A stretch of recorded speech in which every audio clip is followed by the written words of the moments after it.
오늘 하루도 주님의 은혜가 함께하는 귀한 삶이 되시기를 바랍니다.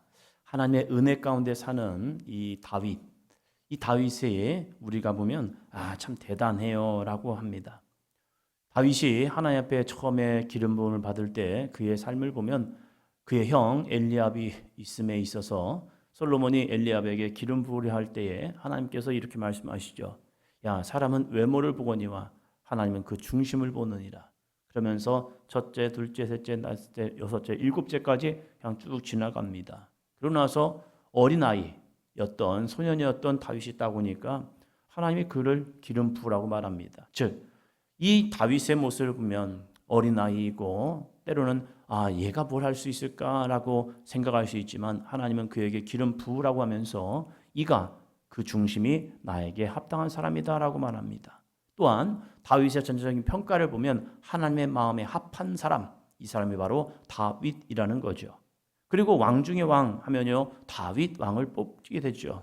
그리고 우리에게는 너무나도 유명한 다윗과 골리앗과의 싸움, 그리고 다윗이 사울을 피하여서 도망다니면서도 사울을 죽이지 아니하는, 즉 하나님의 주권을 인정하는 다윗의 모습, 아무리 힘들고 어려워도 하나님을 신뢰하고 끝까지 나아가는 모습, 어쩌면 그에게는 영적 우울증도 왔습니다. 그래서 내가 이 백성 가운데, 이스라엘 가운데 거할 수 없어서 망명이라는 것을 합니다. 그럼에도 불구하고 그 상황 속에서 하나님이 돌아가라고 할 때 두려움을 품고 그럼에도 불구하고 하나님의 말씀에 순종하는 이 다윗의 모습, 참 아름다운 사람이죠.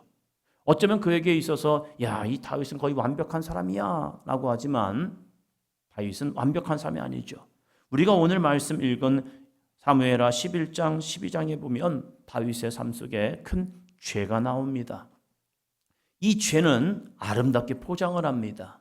다윗에게는 많은 아내들이 있었죠. 그 아내들 중에서 세 번째 아내가 아비가일 아닙니까?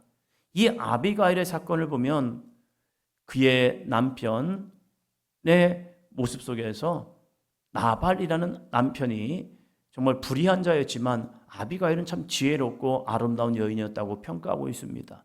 그리고 나서 나발이 죽고 나서 다윗이 아비가일을 그의 현명함과 지혜로움을 바라보면서 그를 아내로 맞아들입니다. 그것도 도피하는 과정에서 아내로 맞아들여요. 그럴 때 백성들은 이 선택 다윗 참 대단하다. 지혜롭고 현명하다면 그저 다른 사람의 아내였음에도 불구하고 자신의 아내로서 받아들일 수 있는 그런 모습을 보면서 다윗 대단하다라고 생각하겠죠. 그리고 오늘 나오는 이 밧세바도 마찬가지이죠. 우리가 11장을 쭉 읽다 보면 어찌 보면 다윗은 완전 범죄를 이루어냅니다. 전장에 있던 이 우리아를 불러들여서 밧세바와 동침을 시키려 했지만 동침이 되지 아니하니까 오히려 그를 사지에 몰아놓고 죽여버립니다. 사람들은 그가 전쟁터에서 죽었다라고 말하지만 우리는 알고 있죠. 성경을 통해 보니까 그는 전쟁에다가 집어넣고 그를 죽게 만든 거예요. 그러면서 사람들이 외적으로 볼 때는 다윗, 그를 위해서 전장에 나가서 죽었던 그 사람의 아내까지도 책임지는 그러한 사람. 그래서 외적으로 보면 다윗은 성군 중에 성군이 되죠. 그러나 하나님은 그를 이렇게 평가합니다. 11장 27절입니다. 26절부터 볼까요? 우리아의 아내는 그 남편 우리아가 죽었음을 듣고 그의 남편을 위하여 소리내어 우니라. 그의 남편의 죽음을 듣고 남편을 위하여 소리내어 웁니다. 이 여인은 남편을 애도하는 여인이구나. 남편의 죽음을 슬퍼할 줄 아는 여인이구나. 둘이 얼마나 좋은 관계였다면 이렇게 남편의 죽음 속에서 이렇게 울고 있을까? 사람들은 힘내세요. 어쩔 수 없는 거죠. 전쟁터에서는 하나는 죽고 하나는 살고 그런 것들이 뻔히 일어난 비일비재한 일이니까 다시 한번 소망을 갖고 일어나세요 하고 그 여인이 슬퍼하고 울고 있습니다. 그리고 장례가 마칩니다. 27절이요. 그 장례를 마침에 다윗이 사람을 보내 그를 왕궁으로 데려오니 그가 그의 아내가 되어 그에게 아들을 낳으니라. 다윗이 행한 그 일이 여호와 보시기에 악하였더라. 아멘. 사람들은 이 다윗이 장례가 마치고 그 여인을 데려옵니다. 왕궁으로 데려와서 그의 아내로 삼았습니다. 그럴 때 사람들의 평가는 뭐라고 했을까요? 와, 참 다윗 대단하다. 이런 생각하지 않았을까요? 여러분, 보이는 것에 속으면 안 됩니다. 되어지는 현실 속에 착각하면 안 됩니다. 매스컴에서 나타나는 사건들을 잘못 보면요, 우리는 와, 이거 대단하다라고 생각합니다. 한 프로그램을 볼 때 거기에서 미국에 대한 평가를 하더라고요. 우리는 미국이 우방입니다. 미국 좋죠.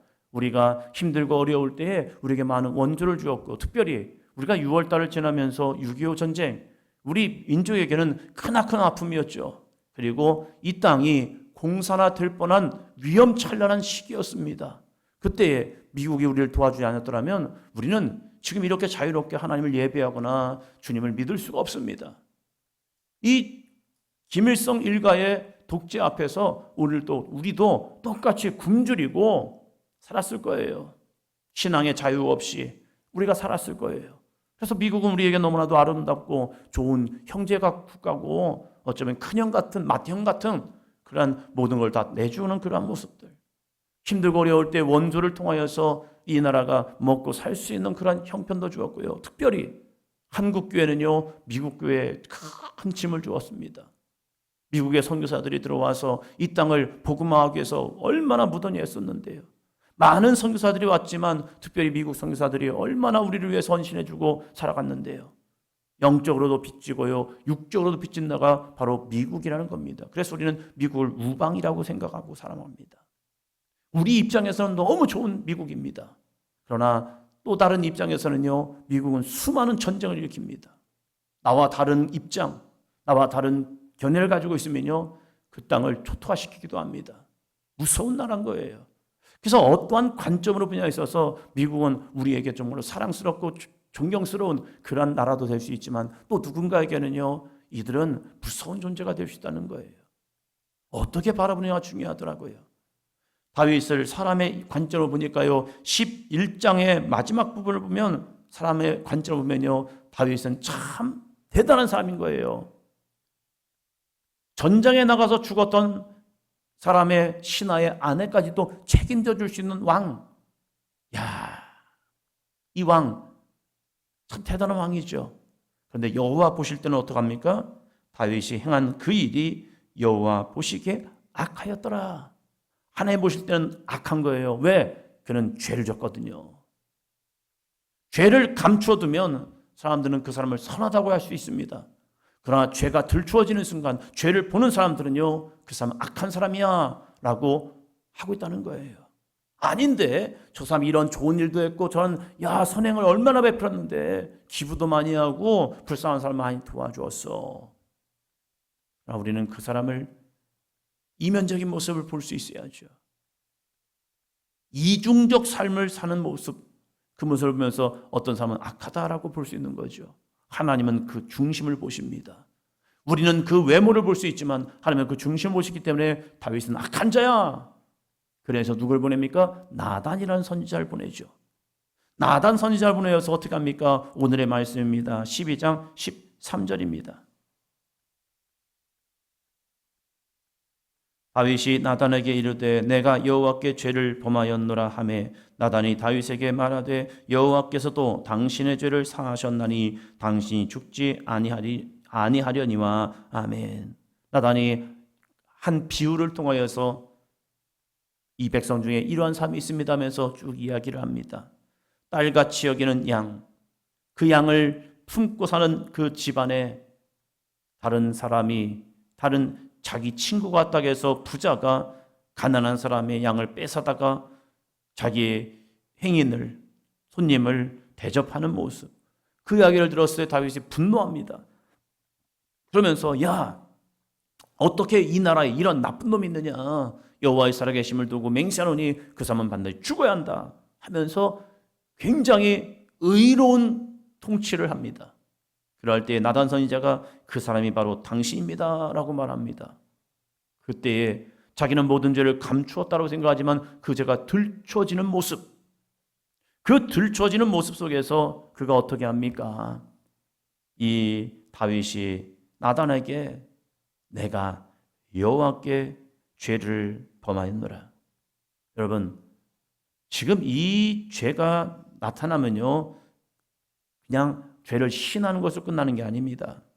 레위기 20장 10절에서는 이렇게 말합니다.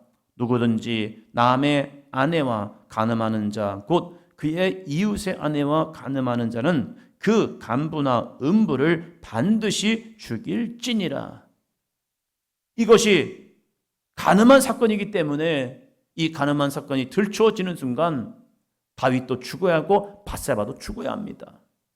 그 안에 있는 밧세바 태중에 있는 아이도 죽는 겁니다. 다 죽는 거예요. 내가 그것을 시인하는 순간 다윗은 그냥 죽음입니다. 그것은 하나님의 율법이기 때문입니다. 그렇다면 지금 이 상황을 다윗 마음에는 그냥 모면해내야 합니다. 또 다른 알리바이를 만들어서 그거 아니고요. 그게 아니라 때로는 자기는 살기 위해서 또 다른 사람을 앞에 세우고 이 사람 때문입니다 하면서 자신은 뒤로 빠질 수도 있습니다. 저는 다윗의 위대함이 바로 여기서 나온다고 봅니다. 많은 사람들은 죄가 들춰질 때 그 죄 앞에서 숨으려 합니다. 그러나 다윗은 그 죄를 여호와 앞에 그대로 내어놓습니다. 삶은 완벽할 수 없습니다. 누구나 허점도 일어나고요, 실수도 일어나고요, 또 다윗처럼 죄를 지을 수도 있습니다. 그 죄를 어떻게 반응할 거냐? 그 죄 앞에서 우리는 어떻게 하나님 앞으로 나아갈 거냐? 다윗은 핑계댈 것도 있을 것 같습니다. 나름대로 자기가 이 문제를 해결해 보려고 수많은 생각이 오갈 수도 있을 겁니다. 그러나 하나님은 그 중심을 보시는 하나님을 자기가 알잖아요. 경험했잖아요.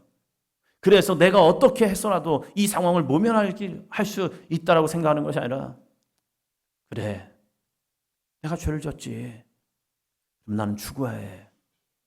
다윗은 이 회개의 모습은 살기 위한 회개가 아닙니다. 다윗이 그걸 시인하는 순간 율법은 그를 죽여야 합니다.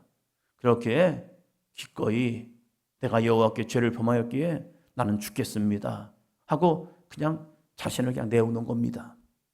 핑계 필요 없습니다. 밧세바가 나에게 이렇게 했는데요, 그거 상관없습니다. 자기의 죄입니다. 그래서 그 죄를 그냥 그대로 시인합니다. 내가 여호와께 죄를 지었습니다. 그래요, 내가 죽겠습니다. 그 죽음이 오히려 그를 살려냅니다. 그것이 무엇입니까? 십자가의 은혜입니다. 십자가는 주 예수 그리스도의 죽음으로 끝나는 것이 아닙니다. 그 십자가의 죽음은 세상 죄를 지우고 가는 하나님의 어린 양의 헌신이었습니다.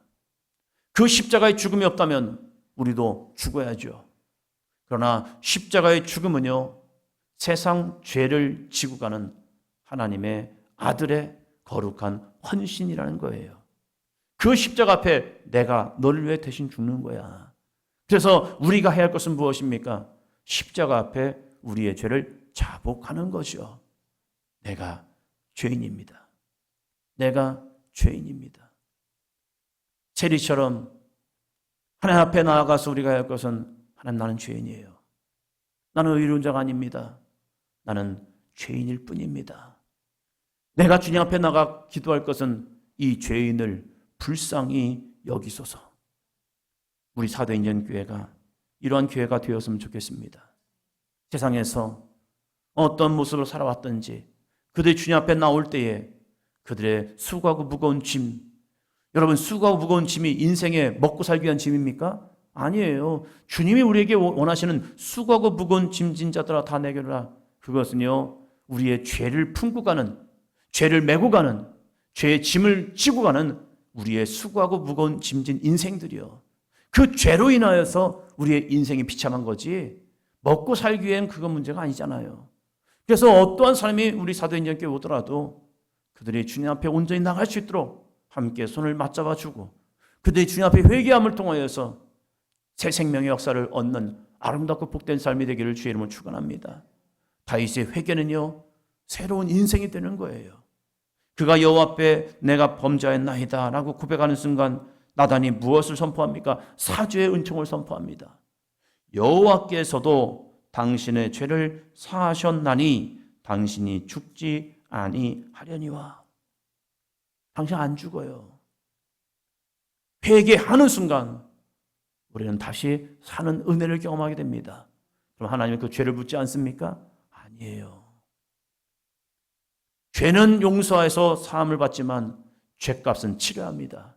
이게 무서운 거예요. 그 죄값의 짐이 무엇입니까? 14절이요.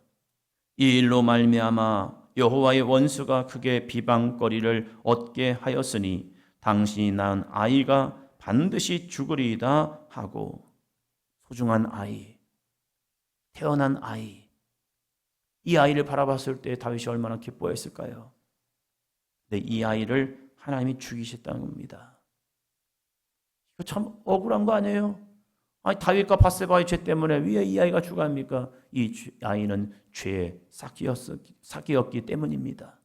이 아이를 침을 통하여 다윗은 평생 그 마음에 자신이 그 마음에 비수를 꽂고 나 때문에, 내 죄악 때문에 내 아이가 죽었어. 그래서 평생 이 마음에 아픔을 가지고 살아가야 하고 이 아픔이 다윗을 다시 붙잡아주는 통로가 되었다는 사실입니다. 죄값은 치릅니다. 하나님의 용서는 있지만 그 죄값은 치르기에 그는 평생 가슴에 못을 박고 나 때문에, 나의 죄 때문에 이 아이가 죽었어. 그러면서 그는 그 마음의 아픔을 품고 평생을 살아갔을 겁니다. 왜요? 죄가 바로 그래요. 그래서 우리는 죄를 멀리 해야 합니다. 우리에게 죄의 유혹이 올 때에 그 죄의 유혹을 이길 수 있는 아름답고 복된 믿음의 삶, 하나님 앞에 또 그 죄를 온전한 회개의 삶으로 주님 앞에 나아갈 수 있는 거룩한 삶. 요한일서 1장 9절을 읽어드리겠습니다. 만일 우리가 우리 죄를 자백하면 그는 미쁘시고 의로우사 우리 죄를 사하시며 우리를 모든 불의에서 깨끗하게 하실 것이요. 이 거룩한 사죄의 은총이 우리에게도 우리의 이웃들에게도 또한 사랑하는 우리 예수님을 알지 못하는 우리 가족들에게도 함께 증거함을 통하여 주님 앞에 오는 발걸음이 무거운 짐이 아니라 그 죄의 무거운 짐을 내려놓는 은혜의 통로가 되기를 축원합니다.